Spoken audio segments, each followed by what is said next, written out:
advocacy groups. And the first one is 50-50, represented by Fiona Buckley. Second one is Women for Election, represented by Niamh Gallagher. And the third one is the National Women's Council of Ireland, represented, interestingly, by Eoin Murray. So we have 20 minutes between the three, and I invite Fiona to kick off. Okay, thank you. Good afternoon to everyone. I wish to thank the chairperson and the conveners of the Constitutional Convention for the invitation to address you today. Just before I go into my pitch, I just want to, give some background information about the 50-50 group. The group is a single-issue national advocacy group dedicated to achieving equal representation in Irish politics. We were created in late 2010. We are politically non-aligned and fully inclusive, welcoming both men and women as members. The group is run by a team of very dedicated volunteers in a number of branches nationwide, and I suppose we believe that the underrepresentation of women in Irish politics is an affront to the democratic ideals of justice and equality, and our vision is to seek gender parity in Irish electoral politics. So to the statistics. I suppose just a stark statistic to begin with. This year, the state is celebrating its 91st birthday. In that time, just 91 women have ever been elected to Dáil Éireann, an average of one woman TD for each year of the state's existence.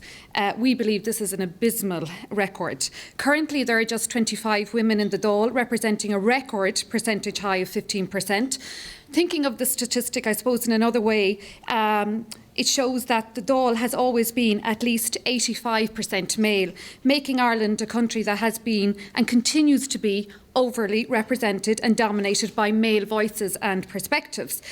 Indeed, this, I suppose, if we were to review the demographic of the Cabinet, which is the core decision-making organ of the government, we see the, I suppose, overrepresentation of men again. Of the 181 people who have been appointed to the Cabinet since 1922, 169, or 93%, have been men.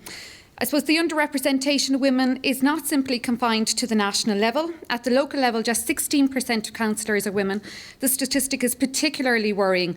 The academic literature speaks a lot about political pipelines and advises that becoming a local councillor is critical to one's chances of being elected, or of being selected, I suppose, for general elections, as it allows an individual to develop the political base and experience necessary to be viewed as a credible candidate. It is especially essential for women, as research demonstrates that when women enter the political pipeline through involvement in local government, they are statistically more likely than men to win a Dáil seat. However, with such low numbers of women in local government, this is feeding through to an underrepresentation of women at the national level. And if you're thinking to yourself, what's the big deal? Sure, women are underrepresented in politics worldwide. Surely Ireland isn't unusual in this regard. Well, yes, women do continue to be underrepresented in politics worldwide. But over the past 10 to 15 years, other countries have made concerted efforts to increase the numbers of women in politics, leaving Ireland to occupy the lower rungs of global league tables in relation to women's political representation. Currently, we are in 89th ranked position out of 133 rankings in the Interparliamentary Union's global league table of women's parliamentary representation.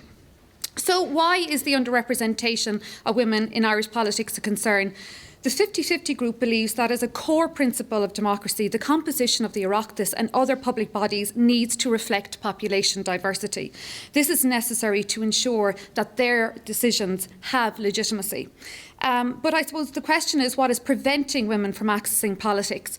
Research on the underrepresentation of women in politics speaks about the theory of supply and demand to explain women's participation in politics. The theory goes that women must supply themselves for politics, but that supply must be met with a corresponding demand by parties to select women candidates. Of course, supplying oneself to a career in politics is conditioned by the availability of or lack of certain resources, namely political experience, time, money and networks, as well as motivational factors such as interest, confidence and ambition. Demand is influenced by the opportunity structure in a given constituency, such as the number of seats available, as well as any vacancies that would be coming up, the selectors' own attitudes and their perceptions of the type of candidates voters prefer.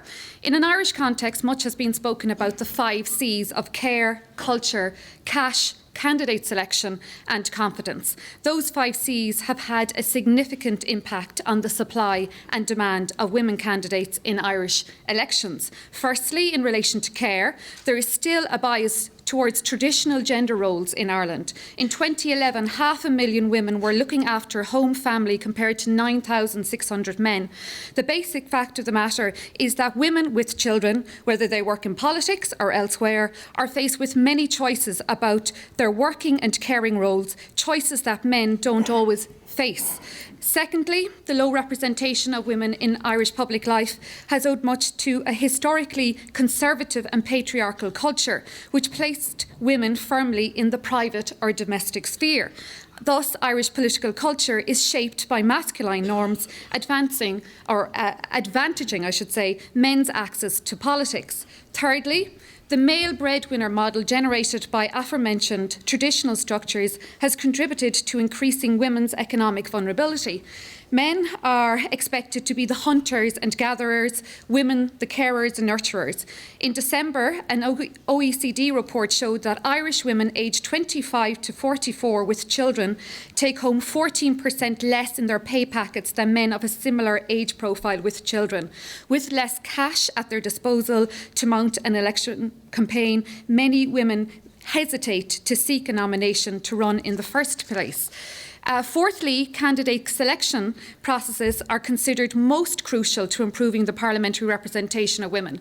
The norm in democracies is for political parties to act as gatekeepers in that they recruit election candidates. The demographic homogeneity of the Dáil may influence the views of the selectorate, preferring instead to stick with the male candidate and be hesitant about breaking the status quo. And finally, the issue of confidence. A lot of women have the ambition and interest to go for politics, but may not have the confidence to put themselves forward. And I know Niamh is going to pick up on that in a moment. But what can be done to address the underrepresentation of women in Irish politics?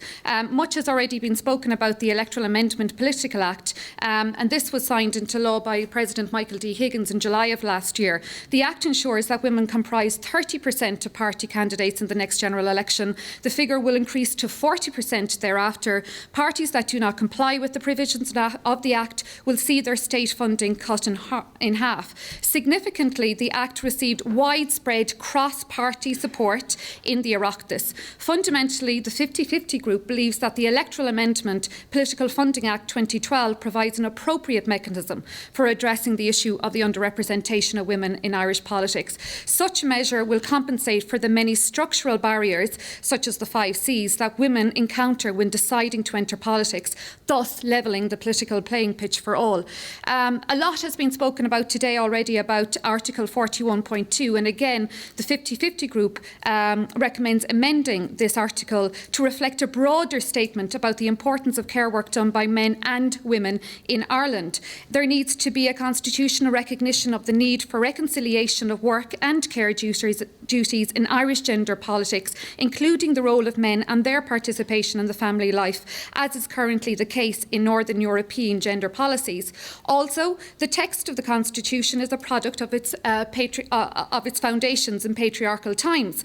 Currently, there is much use of the masculine pronoun, particularly in relation to the role of presidency, which is quite ironic considering we've had 2 very successful women presidents, as well as there's a lot of references to terms such as chairman. In the late 1990s, the Constitutional Review Group noted that Bunreacht na hÉireann, like most constitutions, is insensitive on the issue of gender and invariably presumes that office holders will be male. We in 50-50 strongly recommend that gender inclusivity should be a guiding principle observed in the wording of the Constitution. I'm now going to hand over to Niamh Gallagher of Women for Election.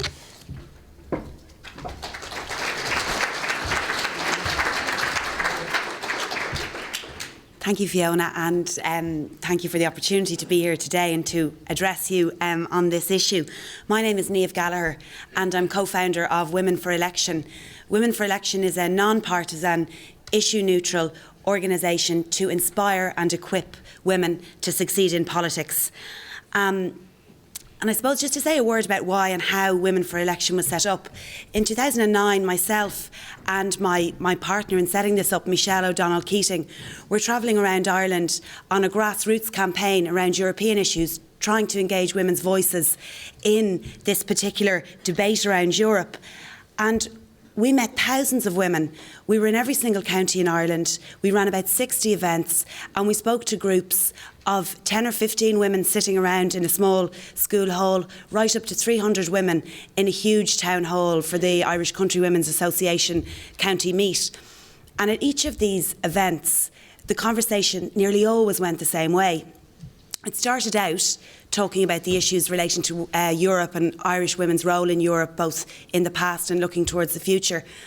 And then it got on to, what about women in politics? Because all of us, whether we were 15 women on the day or whether we were 300, had come out to talk about this very political issue, Irish women in Europe, and yet, as many of the women said, but we're not involved, we're not members of parties, we're not active, we're not out there campaigning on political issues. And yet actually talking about it here and now, we are political because we care about all these very issues that we're talking about here today, and we're passionate about making changes in our communities. So Michelle and I asked, why not? If these are issues that are important to you, why are you not active in political life out there? Why is your face not on the poster? And the response again was always the same. Sure, what would I do? How would I get involved? I don't know. Especially in rural areas, there was an issue around I couldn't go down and join the party. Everyone would be looking at me. I know everybody and they know me and they know my husband, and I'm just not sure how to make that next step. The other piece that came up really strongly was, sure, what would I have to add? What relevance is my experience to politics? What difference could I make given my own background? And this was the bit that really, really shocked us, because these are the women, you're talking about the head of the local guild, the Irish Country Women's Association, the woman running the local residents association, the network group, the shop steward in a trade union, the head of the local chambers of commerce. I could go on and on and on, but these were women who were so political and they were so active in their community, and yet they couldn't see how their leadership at local level transferred into political life, and they couldn't see the transferability of the very skills that they had into politics. And yet those are the skills, and any of the elected women in the room here today will say it, that you need if you're going to get into politics locally and nationally. So I suppose Michelle and I, reflecting on that, we wanted to change that dynamic. We wanted to do something that would help and support and inspire those women who were leaders locally to demonstrate that leadership in politics at local and at national level. And we would always say that's how Women for Election came about. It was in response to demand from the women that we met around this country who said, I want to get more active. I want to bridge from interest to action, but I don't know what to do next. So what we're doing essentially is trying to provide training, mentoring and support programmes to women who are interested in getting more active in politics, and support them to take that next step, whether it is to canvass at the next election or to be a candidate for the European Parliament. It doesn't matter. It's about that next step, because Fiona mentioned the pipeline. We're not going to get more women elected just through measures up at the top level. It's about supporting women at every stage of that political interaction. But the second thing I want to say is really the point about who cares, because, what does a rational person like me with a normal salaried job give up their job to set up a social enterprise like Women for Election and take the risk that is involved in that? Because I really believe that if we did have balance in our politics, and if we did have men and women around the table making decisions, that we as a country would come to better decisions, and that actually the outcomes that we would see for all of us, men, women, girls and boys, would be better and would be more positive.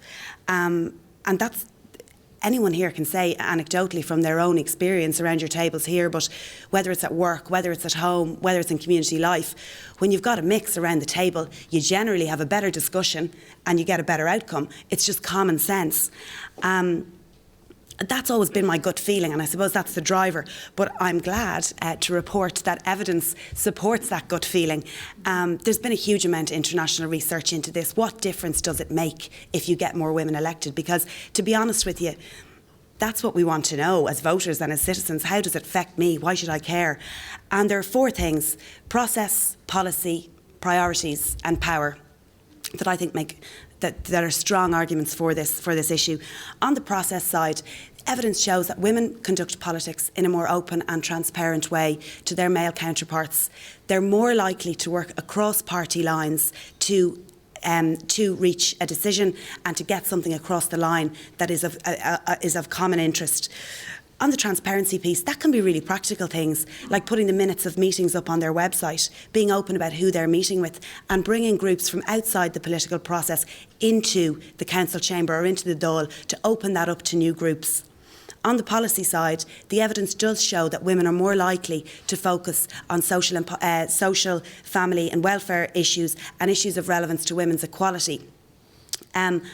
Those are kind of issues like welfare and healthcare and education are of relevance to everybody, men, women, boys and girls. This isn't just a women's issue thing.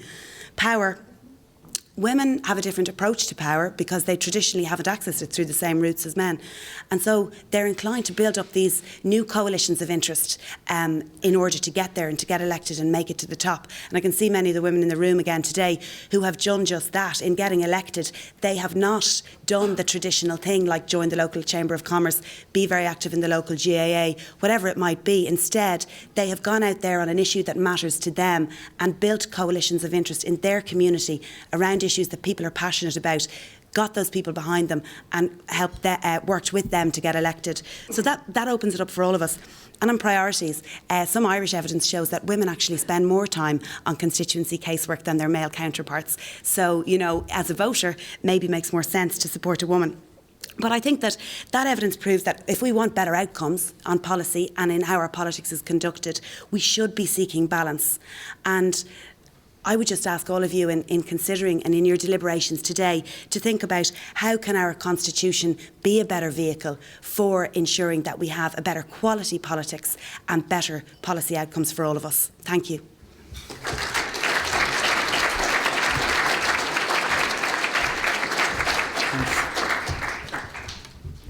Thanks, everyone. Good afternoon. Thanks so much for the invite to come here today. It's a really exciting day. And congratulations to all of you, because I think, and this is going to touch on what I talk about for the next few minutes, I think coming here over the next few months and dedicating your time, your energy, your effort is an amazing and an enormous act of citizenship. It's hugely giving. It's embracing not just the right that you have as a citizen to have your voice heard, but also the positive responsibility to take part, to make a difference, and to shape how our society is governed and how our society is viewed around the world as well as at home. And I was struck while I was researching my speech by the words of some of you may know him, the Connemara poet and mystic John O'Donoghue, and he has an invocation for citizenship. And I thought that maybe it would be appropriate just to read you a couple of lines from it, particularly for today in today's discussion. He says, "Awaken your spirit to adventure, hold nothing back. Learn to find ease in risk. Come to kneel down before the poor and discover what we do to turn our anxiety into righteous anger and find our way home." So as the chairman already alluded, I'm here representing the National Women's Council of Ireland, and you heard from my colleague Orla O'Connor this morning, my colleague and my boss, I should say. And we represent 160 organisations, women's organisations around Ireland. We also work with men's groups, so we don't need to talk about that today. And the things that I'm about to say have come from our AGMs, where we set policy every year, but also a special consultation process that we took with members from all over the country on a couple of different days about these issues. The groups include groups like the ones here to my left, but they also include the Irish Women Lawyers Association, the Irish Country Women's Association, Women in Technology and Science. So there's a huge diversity in experience that is brought to the table. But before I go into exactly the contents of my speech, I just say that one of the most influential people in terms of my own political views was my grandmother. And I never met her. She died a couple of years before I was born, but I have very strong memories of sitting with my dad and looking at the memorabilia and the medals that she got from her time in Cumann na mBan. And as some of you probably know, The leader of Cumann na mBan was a great Irish women politician. We had a gentleman here who was naming some of them earlier on, and her name was Constance Markievicz. And amazingly enough, she was the second ever woman cabinet minister in all of Europe from April 1919 until 1922. What's pretty startling, I think, is that more than 50 years after she died, more than 2 years after my grandmother died, and just a year after I was born, was the next time we had another woman in the cabinet. And in fact, it was a junior minister appointment. It was Maura Geoghegan-Quinn. That means that for a very long time in Irish society, 51% of the population, women, were not in the room when crucial decisions were being made about our country. And I would draw 3 lessons from that. First of all, very simply, that we need more women in the rooms where decisions are being made, whether they are political or other aspects of public life. Second of all, that we shouldn't assume that it's only politics and government where power lies, that people have a power, that people, when they organise and come together and express views about their country, just as you are doing here, that is a very powerful thing to do. And third of all, that we should seek to take some of the power that politicians have and give it back to ordinary people. If Fiona discussed the why not and Niamh discussed the why we should, I'm going to talk a bit about the how do we get more women in politics. And I was very struck and actually a little bit disappointed by the discussion that you just had. I would be very sad if all we did today here was talk about quotas. I think the only limit on how we encourage more women to get involved in politics and public life is a limit on our imagination. So be brave, as John O'Donoghue said. Be open to all sorts of different ideas in your discussions. When Constance Markievicz was elected to the first Dáil, the programme of the first and the second Dáil set out 3 core values for society, and they were liberty, equality, and fraternity. Now, we might update the last one to make it solidarity, so it's a bit more gender neutral in light of your discussions this morning.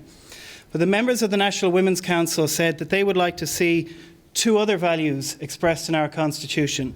The first of those is the idea of participation, and the second is the idea of diversity. So what do I mean by participation? Well, more or less what I said at the start, that citizens have the rights and the responsibility to take an active part in the decisions. Not just that they're consulted or that an opinion poll company asks them what their views are and then a decision is taken somewhere else, but that they're actually in the rooms where decisions are being taken, or that they're given the power to vote. This isn't a new idea in Irish society. In 1921, in the constitution that was established in the Free State, there was a direct democracy provision where citizens were given the power to initiate legislation or to block legislation. In fact, Kevin O'Higgins said that in a country where the traditional attitude of the people is to be against the law and against the government, it's extremely important that you give citizens as many provisions and as much power as possible in order to do that. It might be a surprise, or it might not be a surprise, that when the all-party group on the Constitution met to discuss this, they pretty much dismissed the idea out of hand. And that group was made up mostly of politicians who presumably, at least on the basis of what I've seen, weren't that interested in shifting power. But really what we are talking about is a shift in how power is distributed within Irish society. The second value is that of diversity. I noticed when Gail put up her slide earlier on in terms of views that people might have on whether or not they wanted more young people or more women. Maybe just so you didn't include it on the slide, Gail, but no one was asked, would you like to see an African woman? No one was asked, would you like to see a traveller member of our Parliament or representing you? I saw in the Twitter sphere there earlier on while I was listening to some of the contributions, the idea of 199 shades of green, and maybe that's part of what we want to bring into our politics. Because we've never had a traveller elected to our Parliament, which I find is astonishing, neither a man nor a woman. And the last time we had a Muslim elected to our Parliament was Dr. Banji in the 1990s. We've certainly never had an African woman or a Muslim woman. And most of our politics, as someone alluded to earlier on, is done by people who, like me, are middle class. And I think what our members really believe is that democracy is better when we hear more voices and different views. And sadly, that's not the case in Ireland, either in politics or in wider public life. We mentioned already that there are such a small number elected to the Parliament, 15%, that there are only 2 women elected or appointed to the full Cabinet, and we're honoured to have one of them here with us today. But also in the media, in news and current affairs media, we did a survey this time last year, and what we found was that fewer than 1 in 4 voices in the news and current affairs and RT, News Talk and Today FM belonged to women. It was massively male-dominated. In education, an interesting statistic about the capacity of women, where we know that women dominate the education sphere. 85% of primary school teachers are women. Only 63% of primary school principals are women. So there is a gap at every point that you look at in Irish society. And in business, in the boardrooms of our top 100 companies, only 8% of the seats belong to women. And in a recent survey by the OECD, that put us between India and Egypt for our poor performance. Neither country particularly known or celebrated for its progress in women's rights. Couple more minutes, I can do that, that's fine, don't worry. I had another half an hour planned, but there is, I would say, one bright spot, and I'll talk about that, and then I'll go on to say what our proposals are for encouraging more women to get involved in politics. And that is that civil society, associational democracy, that women dominate civil society groups across Ireland. They make up almost 2/3 of board positions and senior directorate positions in civil society organisations.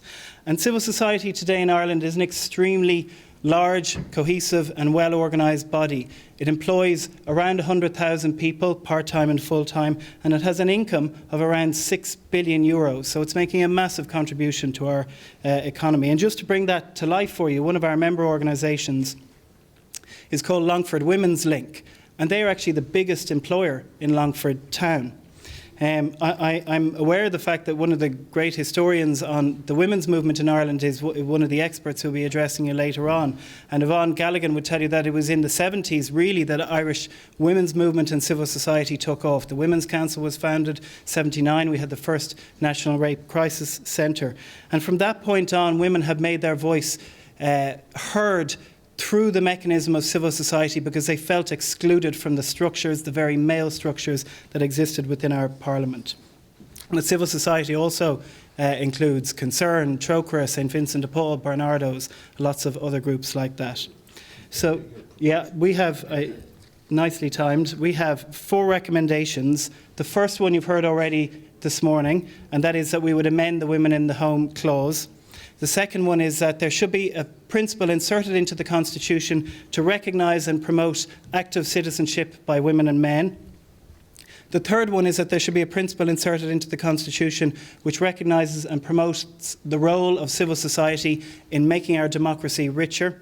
And the fourth one is a recommendation to include, and we're not specifying exactly how we think this should be done, you can have a discussion on that, but a direct democracy provision that gives citizens the power to initiate legislation, to shape legislation, to change legislation, and to be making strong decisions about their own lives and to shift power away from politicians.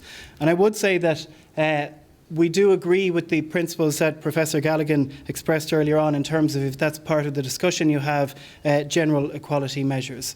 Thank you very much.